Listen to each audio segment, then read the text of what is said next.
Shalom, apa kabar semuanya? Suatu kehormatan saya Pendeta Muda Sandi Nugroho diizinkan melayani Tuhan. Terima kasih buat tim youth dan juga tim dari Battle Tasikmalaya, thank you buat saya boleh diizinkan melayani Tuhan. Saya rindu penyembahan anak muda harus berubah.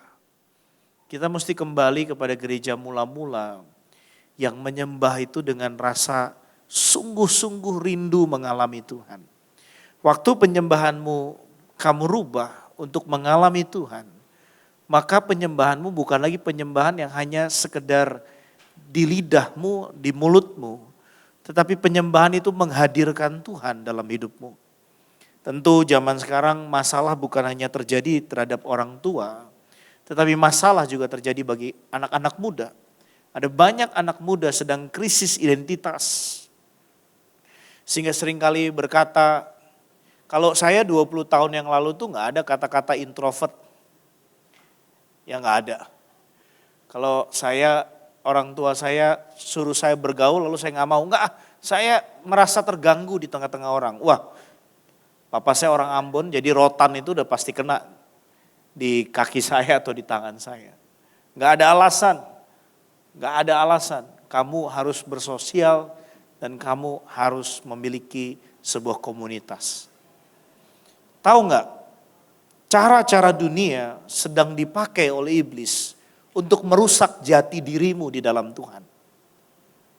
Sehingga kamu menerima segala kelemahan dunia itu. Saya introvert, saya ekstrovert, saya begini, saya begini. Sehingga kamu membuat dirimu, membentengi dirimu seperti itu. Bapak Ibu. Sedangkan kalau kita tahu seorang penyembah di dalam Kristus, hidupnya bukan dia lagi, melainkan Kristus dalam hidupnya. Kalau hidup kita masih penuh dengan daging, maka kelemahan itu ada dalam hidup kita. Tapi kalau hidup kita penuh dengan roh, maka akan dimulai perjalanan Kristus dalam hidup kita. Boleh kasih senyum kanan kirimu, katakan, kamu orang yang paling disayang sama Tuhan. Katakan samping kanan kirimu, kamu sangat berharga. Amin, anak-anak muda. Luar biasa. Kejadian kamu ajaib, kamu dahsyat di dalam Tuhan. Waktu saya dikasih tema kamu sendirian, saya percaya anak-anak muda, kalau kamu berkata kamu sendiri berarti kamu gak punya hubungan dengan Tuhan. Orang yang mengatakan saya gak kenal Tuhan saya, berarti saudara tidak memiliki sebuah connection atau hubungan dengan Tuhan. Kata kekristenan itu adalah pengikut Kristus. Artinya Kristus dalam hidup kita harusnya lebih besar daripada diri kita sendiri. Kekristenan bukan berbicara tentang agama tetapi relationship. Hubungan kita dengan Tuhan. Saudara, kenapa saya katakan kita anak-anak muda harus memiliki seni dalam penyembahan? Kita mesti menemukan cara kita menyembah Tuhan. Baik di kamar kita, di kesendirian kita. Kalau kadang saya naik mobil, saya bahasa roh, saya nyembah Tuhan. Saya selalu berkata, Lord forgive me what I'm done. Kalau ada sesuatu yang salah dalam hidupku dan itu tidak berkenan buat engkau, ampuni aku dan bawa aku kembali ke jalanmu yang sangat indah dan luar biasa. Anak-anak muda mesti menemukan seni penyembahannya untuk mengalami Tuhan. Kalau saudara lihat Ayub mengalami begitu banyak penderitaan dalam hidupnya. Dia adalah orang yang saleh, takut akan Tuhan, dia rajin beribadah dan tidak ada minusnya. Tapi kenapa pencobaan datang? Saudara bayangkan Allah sendiri yang menawarkan hambanya Ayub kepada iblis. Dan iblis berkata, ya dia kau pagari Tuhan. Kalau engkau gak pagari dia, apakah Ayub akan mencela atau menghina engkau, meninggalkan engkau? Dan akhirnya dicabut pagarnya itu dan Tuhan izinkan ada pencobaan. Tapi di mana Ayub mengalami sebuah pemulihan? Di Ayub 42 berkata, hanya dari kata orang saja aku mendengar tentang engkau. Tapi hari ini aku memandang, aku melihat, aku mengalami. Kata memandang artinya mengalami. Dan waktu Ayub mengalami Tuhan, pemulihan terjadi di dalam hidupnya. Anak-anak muda, kenapa kita krisis identitas? Karena kamu gak punya kesempatan buat ketemu sama Tuhan. Sehingga kamu menyatakan dirimu introvert. Sehingga kamu menyatakan dirimu, aku gak bisa bergaul dengan orang lain. Aku disakiti. Kalau kamu gak punya waktu untuk dipulihkan hubunganmu dengan Tuhan, maka ke depan gak ada satu kuasa yang dahsyat yang akan menaungimu. Dan juga melingkupimu. Dan menjadikan saudara menjadi prajurit Kristus. Yang siap perang dalam segala medan apapun. Katakan samping kanan kirimu, kamu prajurit Kristus loh. Katakan samping kanan kirimu, ada senjata ilahi yang dahsyat dalam hidupmu. Amin. Ingat anak-anak muda, kita masih sekolah, kita masih belajar. Dan tujuannya adalah untuk mencapai masa depan. Memiliki masa depan yang lebih baik. Melalui pendidikan, melalui iman, melalui pengenalan kita akan Tuhan, melalui keluarga kita. Tetapi waktu kamu masuk dalam marketplace, mentalitas kita teruji. Siapa Tuhan yang kita sembah, siapa Tuhan yang kita kenal, dan siapa Tuhan yang kita andalkan. Kalau kita lihat dalam Mazmur 84 ayat 10, firman Tuhan berkata, sebab lebih baik 1 hari di pelataranmu daripada 1000 hari di tempat lain. Lebih baik berdiri di ambang pintu rumah Allahku daripada diam di kemah-kemah orang fasik. Pemazmur bilang bahwa waktu perjumpaannya dengan Tuhan adalah perjumpaan yang sangat begitu berharga. Dia Tuhan yang ciptakan langit dan bumi. Saudara, kamu boleh bawa upeti, boleh bawa persembahan, boleh bawa apapun buat Tuhan. Tapi Tuhan gak lihat itu, dia cari hati yang hancur. Katakan samping kanan kirimu, Tuhan cari hatimu. Tahukah saudara, Tuhan tinggal di mana? Dia tinggal di hati kita. If you can throw all the bad thing in your life, you can receive all the good thing from God. Saudara berani buang semua yang buruk dalam hidupmu, maka yang baik dari Tuhan akan dinyatakan dalam hidup kita. Siapa yang ingin buang semua yang buruk dalam hidupnya, supaya Tuhan tinggal dalam hidup saudara, boleh angkat tangan. Katakan samping kanan kirimu, aku rindu Tuhan ada dalam hidupmu. Ya, dan waktu saudara menjadi penyembah, saudara menemukan seni penyembahanmu di dalam Tuhan, dan saudara mengalami Tuhan, saudara gak akan menjadi orang yang suka membuli orang. Dan sekalipun kamu dibuli, kamu akan kuat, sorry. Saya tahu jadi diri saya. Kejadian saya dahsyat, ajaib, dan luar biasa. Saya diciptakan serupa dan segambar dengan Allah. Katakan samping kanan kirimu, you are the image of God. Kamu adalah gambaran Tuhan di dunia ini. Katakan samping kanan kirimu, kamu sangat spesial. Katakan samping kanan kirimu, kamu sangat dahsyat. Amin. Anak-anak muda, siapa yang pernah ngaca? Coba ulang angkat tangan. Tahu nggak? Kalau saya ngaca, bukan maksudnya pingin sombong atau enggak. Tapi saya ngaca, saya bilang gini, Tuhan kenapa kau ciptakan aku begitu sangat luar biasa gantengnya, enggak gitu maksudnya. Maksudnya aku pingin mengagumi karya Tuhan di dalam hidup saya. Sekalipun saya agak bantet begini, agak gemuk sekarang ya. Ya, Tuhan makasih banyak kau ciptakan aku begitu sangat sempurna dan aku bangga dengan apa yang Tuhan sudah buat dalam hidupku. Mau mancung ke depan, mancung ke dalam gak penting. Mau rambut lurus, rambut keriting gak penting. Mau putih, mau hitam kayak aspal gak penting. Saya mau katakan Tuhan mengasihi saudara. Amin. Ya, hitam itu manis loh, selama ada Yesus. Tapi kalau gak ada Yesus dia tinggal hitamnya aja. Katakan samping kanan kirimu, selama ada Yesus dalam hidupmu, hidupmu pasti manis. Amin. Saya banyak anak-anak asuh dari Papua, dari NTT, dari Ambon. Ya, saya banyak sekali anak-anak yang tinggal dengan kami dan mereka sudah menikah, mereka sudah berkeluarga. Dan saya melihat bagaimana proses Tuhan menitipkan anak-anak yang sangat luar biasa yang Tuhan mau pakai. Dan saya percaya selalu kami tanamkan bahwa Kejadian yang Tuhan buat dalam hidupmu sangat luar biasa. Disitulah waktu saudara memiliki seni dalam penyembahan. Kesendirianmu akan menjadi waktu di mana kamu memiliki sabat dengan Tuhan. Kesendirianmu akan kamu modifikasi. Waktu aku sendiri, aku gak sendiri. Aku setel YouTube dan aku nyembah Tuhan. Dan aku ngalami Tuhan. Saat Tuhan di pihakku, siapa lawanku? Amin. Katakan samping kanan kirimu, jangan main-main sama saya. Katakan samping kanan kirimu, jangan takut sama setan. Kamu lebih serem daripada setan. Kenapa saya katakan anak-anak muda kamu lebih serem daripada setan? Firman Tuhan berkata, roh di dalamku lebih besar kuasanya. Jadi setan yang harusnya takut sama saudara.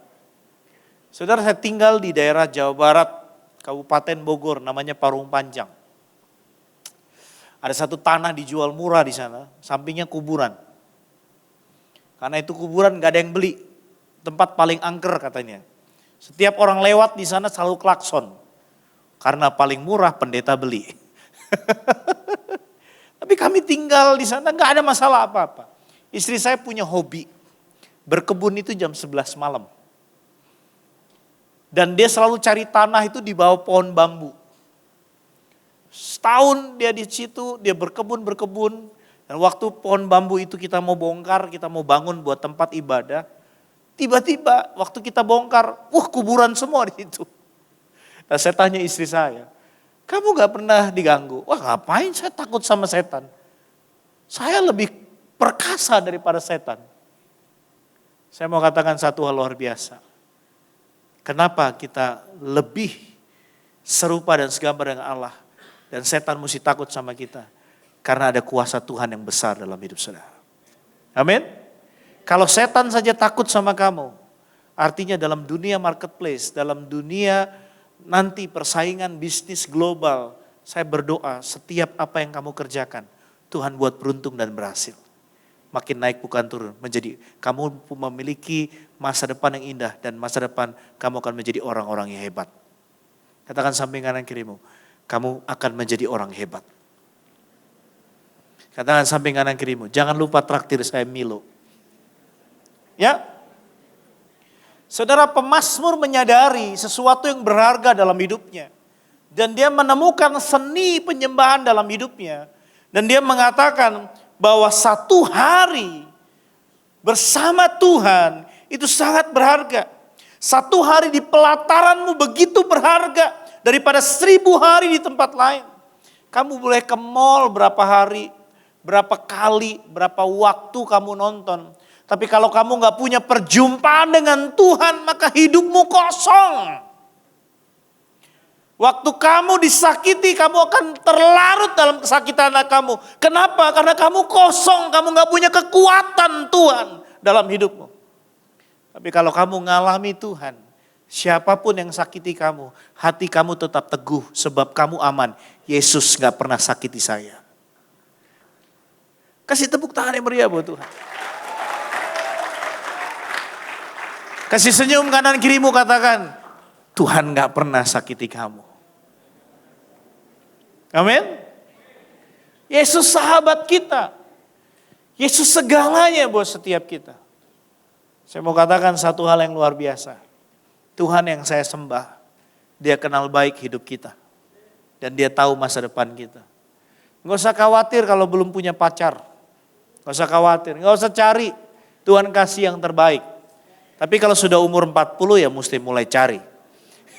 Kalau sudah mulai umur 40, waduh belum dapat ya mesti mulai berusaha. Ya, waduh ini jangan-jangan lewat nih waktu kairos Tuhan ya.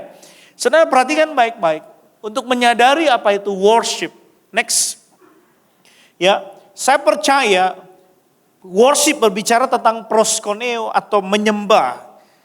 Dan kata menyembah ini ada dalam Yohanes 4 ayat 21 dan 20 sampai 23, firman Tuhan berkata, kata Yesus kepadanya, percayalah kepadaku hai perempuan, saatnya akan tiba bahwa kamu akan menyembah Bapa, Fathers atau Tuhan Allah Bapa di surga.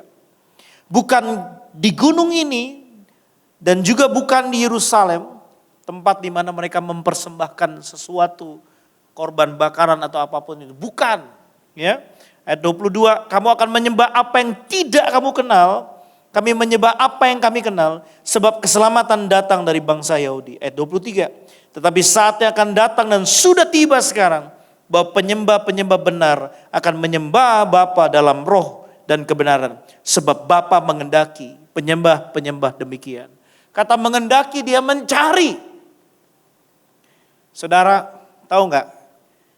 Saudara diciptakan buat nyembah Tuhan. Saudara diciptakan buat nyembah Tuhan.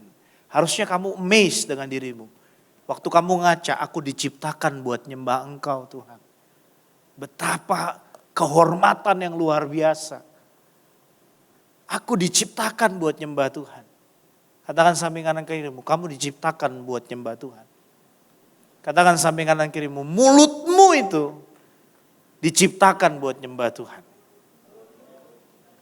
Amin. Bukan buat bergosip, bukan buat ngomongin orang, bully orang. Siapa yang suka baca firman Tuhan boleh angkat tangan.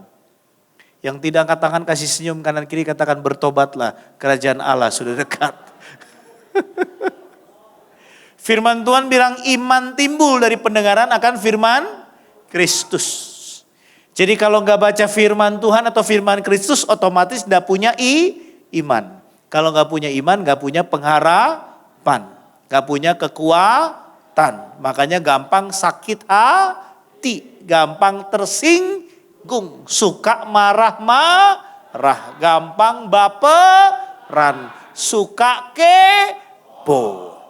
Jadi orang kepo nggak enak loh guys. Kenapa? Tetangga beli kulkas, saudara yang kedinginan.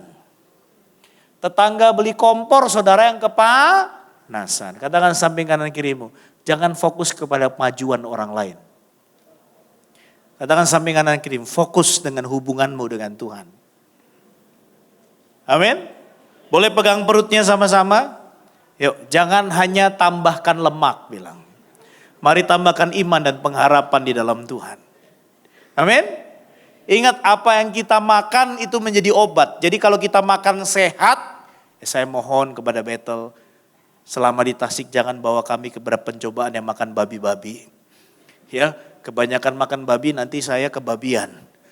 Kebanyakan makan daging nanti saya kedagingan. Kebanyakan makan RW nanti saya ke RW-an gitu ya. Katakan samping kanan kirimu, kamu harus sehat supaya menjadi penyembah Tuhan yang luar biasa. Ada yang bisa bantu saya main keyboard untuk thank you. Ya, nggak usah tanya lagunya apa, urapan dadakan. Iya, ya, saudara, saya lihat di sini, ya penyembahan itu berbicara seperti keintiman kita dengan Tuhan. Tukis yang dimana saudara pingin mencium orang tuamu, yang pingin dekat banget sama Tuhan. Yang pingin benar-benar melayani dia, dekat, intim sama Tuhan. Ya, karena kita lihat di Matius 15 ayat 8, bangsa ini memuliakan aku dengan bibirnya tapi hatinya jauh daripadaku. Tuhan bilang begini, waktu kamu gak bisa apa-apa, Tuhan bilang begini, waktu kamu disakiti, waktu kamu dikhianati, waktu teman kamu melakukan tikungan tajam, orang yang kamu cintai tiba-tiba diambil sama sahabatmu sendiri. Ya, udah kayak Valentino Rossi bagian paling ujung ditikung lagi ya. Waduh, gue udah curhat ke dia, diambil sama teman baik gue. Ada gak seperti itu? Sering katanya. Ya, waduh, gimana ini? Saya mau katakan begini, Tuhan bilang begini dalam firman-Nya. Marilah datang kepadaku yang letih, lesu dan berbeban berat, maka aku akan memberikan kelegaan. Katakan bersama saya, tangan Tuhan terbuka buat saya. Dia cari hati yang hancur. Dia cari yang benar-benar mau datang buat ngalami Tuhan. Aku mengasihi Engkau Yesus dengan segenap hatiku. Aku mengasihi Engkau Yesus dengan segenap jiwaku. Katakan, ku renungkan firman-Mu siang dan malam. Ku pegang perintah-Mu dan ku lakukan. Engkau tahu ya Tuhan, tujuan hidupku hanyalah untuk menyenangkan hati-Mu. Pernahkah kamu datang sama Tuhan tanpa membawa sebuah masalah dan kamu dalam kondisi senang, sukacita, tiba-tiba kamu datang, Tuhan, aku pingin berkasih-kasihan dengan Engkau. Aku pingin ngalami Engkau. Kalau kamu gak latih alami Tuhan dari masa mudamu, maka kamu gak bisa berjalan dengan Tuhan di masa depanmu. Kalau kamu gak latih mengalami Tuhan di masa mudamu, maka kamu gak akan berjalan dengan Tuhan di masa depanmu. Kamu harus latih dirimu. Tuhan, kalau Engkau ada, dalam tanda kutip ya. Saya kalau dulu waktu muda, saya bilang, Tuhan, kalau Tuhan memang ada, tunjukin dong ke saya. Aku gak mau cuma dengar dari firman, dengar dari pendeta, tapi aku pingin ngalami yang orang bilang ada cahaya, ada sinar, dipeluk Tuhan, digendong Tuhan. Aku pingin ngalami itu. Kamu sih dalam tanda kutip, kalau Engkau memang ada, aku gak mau cuma baca di Alkitab. Musa bisa ketemu Engkau dengan semak duri yang terbakar. Semua bisa Engkau tunjukkan, ada tiang awan, tiang api, laut terbelah. Ada mana dari surga turun, pelihara bangsamu. Aku juga ingin ngalami itu. Bukankah Tuhan yang kita sembah adalah Tuhan yang hidup? Minta sama Tuhan secara pribadi, Tuhan, aku ingin ngalami Engkau. Kalau aku gak ngalami Engkau, aku gak bisa lihat masa depan. Aku gak bisa tenang buat di masa depanku. Tapi kalau aku ngalami Engkau, aku percaya Engkau pegang hari esok, Tuhan. Engkau yang tahu jalan hidupku. Dan di masa depanku, jika ada Engkau di tengah-tengahku, aku percaya masa depanku penuh dengan harapan yang sangat luar biasa. Siapa yang ingin ngalami Tuhan? Aku mengasihi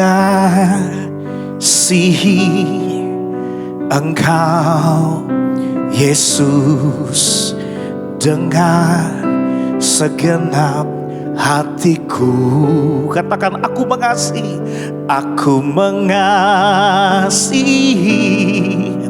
Engkau Yesus dengan segenap jiwaku. Katakan, ku renungkan firman-Mu siang dan malam. Ku pegang perintah-Mu dan ku lakukan. Oh, Kau tahu ya Tuhan, tujuan hidupku hanyalah untuk menyenangkan hati-Mu. Saya kalau bisa minta sama Tuhan buat ngulang masa muda saya.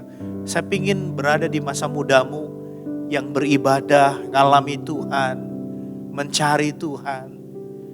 Karena waktu kamu mencari Tuhan di masa mudamu, kamu akan berjalan dengan Tuhan di masa depanmu yang sangat indah. Kamu akan mengalami anugerah, kamu akan mengalami kasih karunia, kamu akan mengalami kemurahan Tuhan. Dan kamu bisa ngomong, Tuhan, aku kuliah. Kalau Tuhan gak kasih tanda di mana aku kuliah, aku gak mau pilih Tuhan. Seperti seperti Musa. Musa ngomong gini sama Tuhan, Tuhan, kalau Engkau gak di sana, buat apa aku di sana? Gak ada kasih karunia di sana. Saudara harus memutuskan, memilih dalam apapun yang menjadi keputusan di masa depanmu. Selalu ada cara Tuhan yang ajaib untuk menjawab setiap pertanyaan itu. Kerinduan saya sebagai hamba Tuhan, kacungnya Tuhan, hamba Tuhan, doulos yang mentaati perintah Tuhan adalah Setiap langkahmu di masa muda, keputusanmu mengambil jurusan dalam kuliah, sekolah apapun, itu semua dalam kehendak Tuhan. Amin. Jadi kalau saudara bilang, Pak, saya ingin sekolah kedokteran di Ukrida. Bagi keluarga saya secara uang gak mungkin. Tapi saya berdoa, Tuhan bilang ke sana. Kalau Tuhan bilang kamu harus sekolah kedokteran di Ukrida, berkatnya juga disediakan sama Tuhan. Katakan samping kanan kirimu, Tuhan bertanggung jawab untuk perintahnya. Katakan samping kanan kirimu, Dia menyediakan berkat kepada setiap apa yang diperintahkannya. Itulah perjalanan kita penting buat kita nyadari waktu kita intim sama Tuhan. Daud dikatakan sebagai raja yang tidak pernah kalah dalam peperangan. Alkitab bilang Daud tidak pernah kalah dalam peperangan. Kenapa? Karena dia punya waktu intim dekat sama Tuhan. Dia tanya, Tuhan kemana aku mesti melangkah? Kemana aku mesti pergi? Di mana aku harus berperang? Dia punya waktu. Banyak anak muda, Pak saya ke gereja saya gak ngalami apa-apa. Bukan kamu gak ngalami apa-apa. Kamu gak sujud di hadapan Tuhan. Tuhan engkau ada apa enggak sih? Jamah aku kalau engkau ada. Saya ke gereja gak ngalami apa-apa. WL-nya kurang angkat, masa saudara mesti digendong sama WL? Mesti digigitin sama pengkhotbah, kurang menggigit khotbahnya. Kan repot kalau gitu. Saya mau katakan, kerohanian kita bukan bergantung kepada gereja. Tapi kerohanian kita murni, tanpa modus. Bahwa aku datang pingin ngalami engkau Tuhan. Aku beribadah karena aku mengasihi Tuhan. Cara penyembahan kita mesti kita ubah. Bukan saat kita datang karena kita membutuhkan pertolongan Tuhan. Tapi kita datang menyembah karena kita tahu tanpa Tuhan saya gak bisa apa-apa. Tanpa Tuhan saya gak punya masa depan. Tanpa Tuhan gak mungkin saya dapat jodoh yang terbaik. Tanpa Tuhan semuanya zero. Tapi dengan Tuhan, apa yang Dia sudah siapkan buat saya terbaik dari apa yang saya pikirkan. Saya mau katakan, setiap apa yang Tuhan berikan dalam hidupmu, segalanya mendatangkan kebaikan. Tapi kau harus ngalami dulu. Saudara gak mungkin kamu bisa ngalami Tuhan kalau kamu gak datang dan kamu nyembah Dia Tuhan. Aku pingin intim dengan engkau. Aku pingin ngalami, saudara nangis, Tuhan tolong. Hatiku kosong. Aku pelayanan, aku ke gereja gak ada perubahan apa-apa dalam hidupmu. Kalau kamu pelayanan gak ngalami Tuhan, hatimu akan terus kerdil, karaktermu akan semakin buruk. Tapi kalau semakin kamu melayani Tuhan, kamu tukis, kamu intim dengan Tuhan, maka semua yang buruk dalam hidupmu akan digantikan Tuhan, direstorasi dan menjadi pribadi yang lebih baik di dalam Tuhan. Saya gak percaya orang yang sungguh-sungguh menyembah Tuhan, karakternya akan terus buruk. Saya gak percaya orang yang menyembah Tuhan, mulutnya terus jahat, tajam, menyerang orang lain, menjelekkan orang lain, bahkan membuli orang lain. Saya gak percaya orang yang sungguh-sungguh menyembah Tuhan dan melayani Tuhan, hidupnya akan menderita. Saya gak percaya itu. Tapi saya percaya orang yang sungguh-sungguh mengalami Tuhan, hidupnya penuh dengan anugerah. Hidupnya penuh dengan penjagaan ilahi. Hidupnya penuh dengan semua resource yang Tuhan sudah siapkan buat setiap kita. Penyembahan mengubah hidup saudara. Kalau engkau sungguh-sungguh memberikan waktu di kesendirianmu untuk datang kepada Tuhan. Dan saudara berkata, Tuhan aku gak sendiri. Saudara tahu gak? Kadang kami pendeta mesti masuk rumah sakit dulu baru kita nyembah Tuhan. Sudah beberapa waktu yang lalu di tengah pandemi tiba-tiba saya sakit. Gak bisa nafas. Masuk rumah sakit 3 hari di situ. Saudara tahu semua dokter cek gak ada penyakit Pak. Tapi saya gak bisa nafas. Tapi saya ngerti kenapa saya masuk rumah sakit. Saya terlalu sibuk dalam pelayanan. Saya terlalu sibuk dalam pekerjaan. Di situ saya ngerti. Kenapa saya dikasih waktu buat di rumah sakit 3 hari. Tuhan kangen buat aku nyembah Dia. Kadang-kadang kamu punya waktu sendiri, kamu terbangun. Kadang-kadang kami hamba Tuhan, Tuhan bangunkan, masih jam 2, mau tidur lagi gak bisa. Gak bisa mau tidur lagi. Itu waktu di mana Tuhan sedang rindu buat kamu nyembah Dia. Kamu mungkin biasa bangun jam 5:30, tiba-tiba kamu dibangunkan Tuhan jam 5. Tuhan rindu buat kamu punya waktu buat nyembah Dia secara pribadi.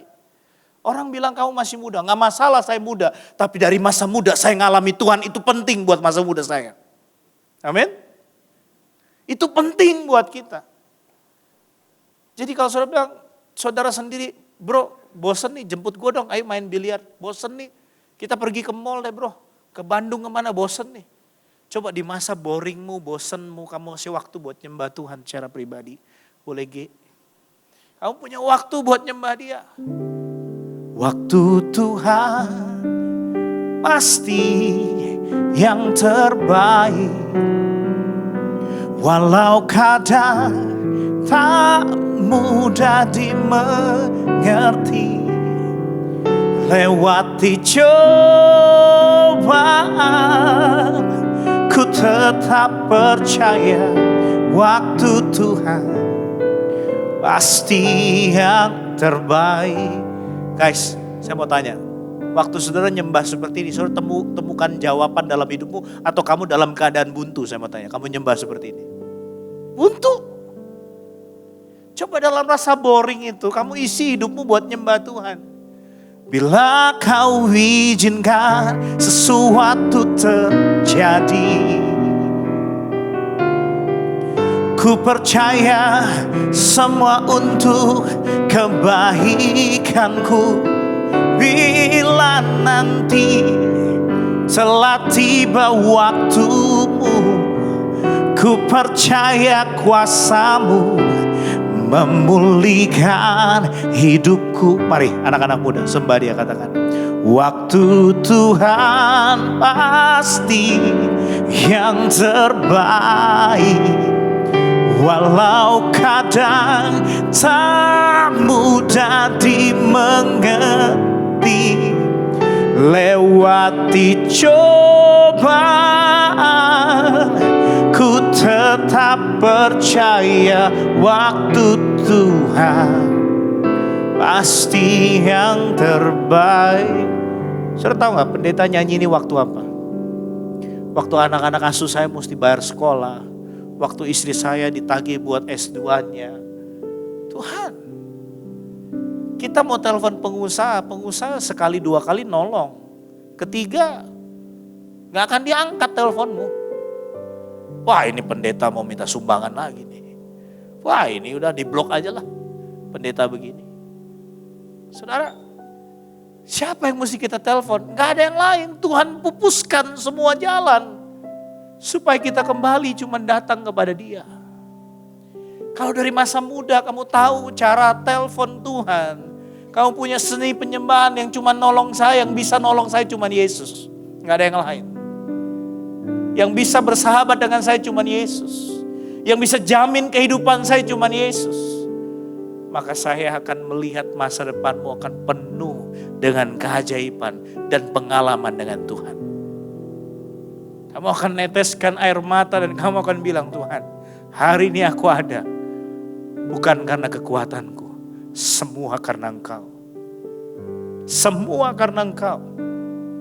Kamu gak ngalami bagaimana temenmu harus bayar sekolah, ditagih berbulan-bulan gak bayar. Sampai tiba waktunya ujian, tiba-tiba temenmu, gurunya bilang kalau gak bayar gak bisa ikut ujian. Kamu gak tahu cara penyembahan mereka seperti apa.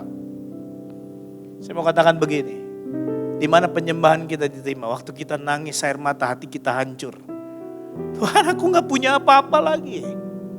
Kemana aku mesti ngelangkah?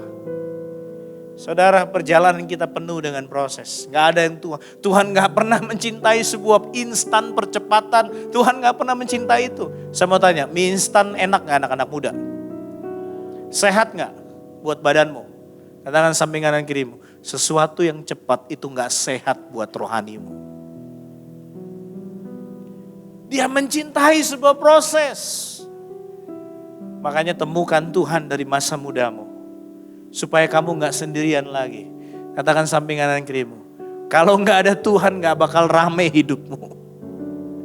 Amin. Katakan samping kanan kirimu, kalau gak ada lu lebih gak rame gitu ya. Katakan samping kanan kirimu, jangan pelit bro, traktir Milo. Saudara, yang kedua, like a dog licking his master hands. Seperti anjing yang menjilat tangan tuannya. Siapa yang punya anjing boleh angkat tangan? Saya punya 20. Enggak, saya nggak tahu, anjing saya tiba-tiba beranak terus. Saya kasih ke orang gitu ya. Setiap punya saya kasih ke orang, gratis tanpa bayar gitu ya Bapak Ibu ya. Saya sampai bingung, namanya banyak banget saudara. Saya panggil, setiap anjing itu saya panggil, dia akan datang. Ekornya pasti goyang-goyang, lucu gak? Terus waktu dia datang kamu, dia akan menjilat tanganmu. Nah, penyembahan itu sebenarnya Tuhan izinkan ada sebuah masalah supaya kamu kembali kepada Dia.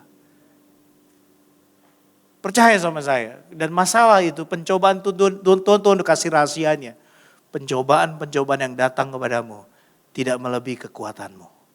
Katakan samping kanan kirimu, sabar bro. Ada waktunya lu pasti menang kok. Katakan samping kanan kirimu, setelah badai ada pelangi. Katakan samping kanan kirimu, sabar lu gak bakal jomblo terus kok. Hari ini segala roh jomblo dipatahkan dalam nama Yesus. Supaya terbuka pintu kesempatan, Tuhan berikan yang terbaik buat kalian semua. Kalau masih SMP gak usah bilang amin lah. Kita kejar karir dulu, SMA kita kejar karir dulu ya.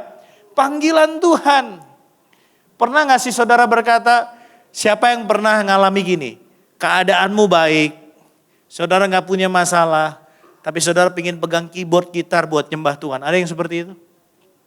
Sampai saudara nangis, Tuhan. Aku nggak ada masalah, tapi aku pingin ngalami Engkau lebih lagi Tuhan. Nah, Tuhan itu selalu memanggil kita. Worship me. Sembah aku. Waktu saudara ngalami masalah dan saudara berkata, wah gue masih bisa kok. Masih bisa, gak perlu berdoa, masalah akan selesai sendiri. Tenang aja, gak doa, gak apa, pasti nanti masalah selesai. Semakin kamu gak datang sama Tuhan, masalahmu makin besar dan makin banyak. Tapi perhatikan baik-baik, Tuhan manggil kita, sembah aku nak. Belum butuh Engkau Tuhan. Belum, aku masih bisa. Alkitab udah bilang, terkutuklah orang yang mengandalkan manusia karena hatinya menjauh daripada Tuhan. Diberkatilah orang yang mengandalkan Tuhan karena menaruh pengharapannya kepada Tuhan. Pak, boleh gak Pak kalau saya pacaran itu pegangan tangan? Boleh kalau nyebrang jalan di zebra cross. Jadi kalau kamu kangen nyebrang aja 10 kali. Kangen lagi 10 kali lagi. Karena kalau di luar zebra cross bahaya. Akan ada banyak setan di tengah-tengah perjalanan percintaanmu itu ya. Ya, saya mau katakan begini anak-anak muda. Kalau kamu pelayanan, kamu akan jaga baik-baik pacarmu. Kamu gak akan rusak dia sebelum waktunya.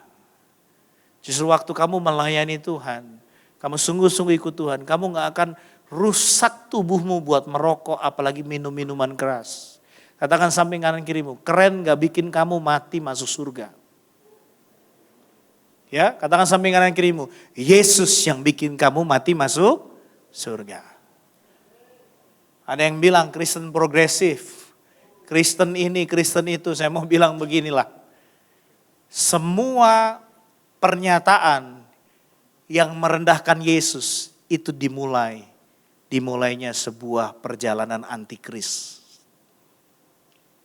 Tujuan mereka apa? Merendahkan Yesus. Dan ada keselamatan di luar Yesus. Saya mau katakan, banyak jalan menuju Roma, Ferguson ya. Anak-anak muda guys, banyak jalan menuju Roma. Tapi jalan menuju surga, hidup yang kekal, hanya dalam nama Yesus. Siapa yang bangga punya Tuhan Yesus? Berikan kemuliaan. Sekali Yesus, selamanya Yesus. Harapanku tak akan hilang. Karena kasih-Nya sekarang ku ada. Oh Yesusku, ku cinta Kau selamanya. Siapa yang merasa bahwa dalam hidupnya Tuhan panggil dirimu buat nyembah Tuhan? Ada di sini, boleh angkat tangan. Katakan samping kanan kirimu, jangan tunggu masalah buat nyembah Tuhan.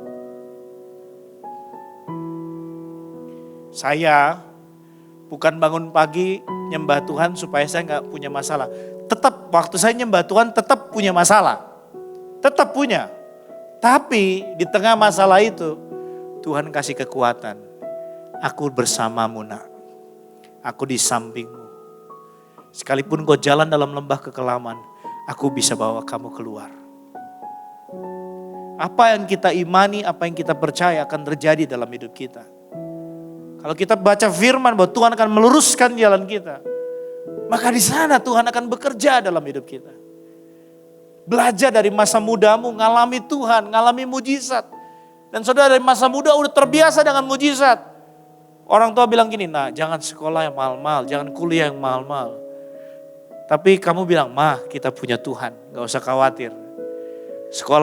Kuliah masih 2 tahun lagi. Tapi aku berdoa, sebelum aku kuliah, Tuhan udah pulihkan kondisi orang tuaku, mama dan papa, pekerjaan diberkati. Dan waktu aku menuju kuliah, aku percaya ada berkat yang Tuhan sudah sediakan. Yang percaya katakan amin. Katakan samping kanan kirimu, gak usah khawatir. Amin. Kamu harus berjalan dengan Tuhan seperti itu. Saya punya istri orang timur. Dia kalau punya iman di dalam Tuhan, jangan sampai saya menghambat imannya. Dia bilang gini, kamu gak punya iman itu terserah kamu. Tapi aku punya iman, apa yang kupijak Tuhan berikan buat aku. Dia berdoa sama Tuhan. Dia berdoa, Tuhan kita udah 5 tahun menikah, Tuhan gak kasih rumah. Dari seluruh dunia ini Engkau yang punya. Dan ini luas banget tanah yang Kau punya Tuhan. Masa sebidang tanah kecil saja Kau tidak bisa berikan buat kami. Tapi ya jangan kecil-kecil juga Tuhan. Kata dia. Saudara, Tuhan kasih 600 meter dari iman istri saya. Dari iman istri saya. Dia gak punya uang, dia cari terus di Facebook mana tanah yang dijual segala macam. Saya bilang, emang udah punya duit? Saya punya iman, masalah uang itu urusan Tuhan. Katakan samping kanan kirimu, saat saya punya iman, masalah uang itu urusan Tuhan. Amin. Siapa yang percaya bahwa Bapa pasti memberikan yang terbaik buat kita? Siapa yang percaya bahwa Bapa pasti membela kita? Amin. Saudara, pengaguman akan Tuhan akan terjadi dalam hidup kita waktu apa? Waktu teman-teman kamu ngajak begini, bro ngerokok yuk, minum yuk, kita clubbing yuk, ganja yuk, narkoba yuk. Tiba-tiba kamu bilang gini, sorry bro gue gak bisa, tubuh saya nih bait Allah. Terus saya bilang, ya udah kalau lu gak mau ngerokok, lu gak mau narkoba, lu gak mau clubbing sama kita gak usah berteman lagi. Lu gak gue masukin ke grup. Wah padahal kamu penting banget bergaul sama mereka. Mereka orang paling keren mungkin se-Tasikmalaya gitu. Ya penting banget nih. Waduh ini klub yang paling keren. Waduh luar biasa lah. Tapi waktu kamu bilang, oke lah kalau memang kamu gak mau berteman sama saya gak apa-apa. Aku punya teman sejati namanya Yesus. Saudara tahu gak, waktu dunia tinggalkan kamu, Yesus tangannya terbuka buat kamu. Dan waktu kamu datang pada Yesus, Tuhan akan gantikan teman yang lebih baik daripada teman-teman yang meninggalkan kamu. Amin. Dia akan gantikan teman yang lebih baik. Gak ada bully kamu, gak ada menjelekkan kamu. Justru dia akan perkataan yang menguatkan. Tenang bro, kita punya Tuhan, ayo doa sama-sama. Siapa yang punya teman yang suka berdoa? Ngajak doa. Ada yang seperti itu? Yes. Punya teman yuk bro. Daripada kita nih gosip, terus apa gibah, yuk kita doa aja, yuk kita nyembah aja. Ada teman seperti itu? Ada? Oh darah Yesus. Oh cuma 1, 2, 3. Katakan samping kanan kirimu, kita mesti rubah komunitas kita nih. Katakan samping kanan kirimu, kita mesti perbaiki cara penyembahan kita nih. Saudara, waktu saya ketemu dengan hamba-hamba Tuhan di Singapura, dari New Zealand, dari Amerika, dari Afrika. Saudara tahu gak? Kita nyembah Tuhan di mana? Di Coffee Bean. Saya langsung bingung, ini Coffee Bean, tapi udah pelepasan di Coffee Bean, doain orang-orang sampai bingung di situ. Tapi di tempat kopi kita nyembah Tuhan, kita ngalami hadirat Tuhan. Saya mau katakan, dimanapun anak Tuhan berada, engkau menghadirkan hadirat Tuhan di sana. Karena engkau sadar bahwa hidupku bukan aku lagi, melainkan Kristus dalam hidupku. Siapa yang ingin sungguh-sungguh berubah dan ingin bukan hanya nyembah Tuhan, tapi ingin menjadi pribadi yang lebih baik buat Tuhan, boleh angkat tangan. Boleh bangkit berdiri anak-anak muda. Saya boleh minta pemain musik buat bantu saya di tempatnya masing-masing. Jangan ditukar yang pegang drum, jangan pegang keyboard. Ya, pegang alat yang kamu bisa. Saya mau katakan malam ini, ya saya bukan cuma mau khotbah tentang dongeng sekolah minggu, tentang Alkitab. Tapi saya rindu di malam ini, kamu ngalami Tuhan dan terjadi sebuah perubahan dalam hidupmu. Kamu ngalami Tuhan dan kamu lihat masa depan yang Tuhan sudah sediakan buat kamu. Kalau mungkin orang tua berkata, lu gak mungkin punya masa depan, apa gunanya ke gereja? Tapi kalau hari ini engkau datang sama Tuhan, dan orang bilang, lu gak mungkin punya masa depan, lu gak punya harapan. Tapi hari ini kau alami Tuhan, saya percaya. Ada harapan yang Tuhan berikan buat kita. Dan Yesus gak pernah kecewakan kita. Pejamkan matamu anak-anak.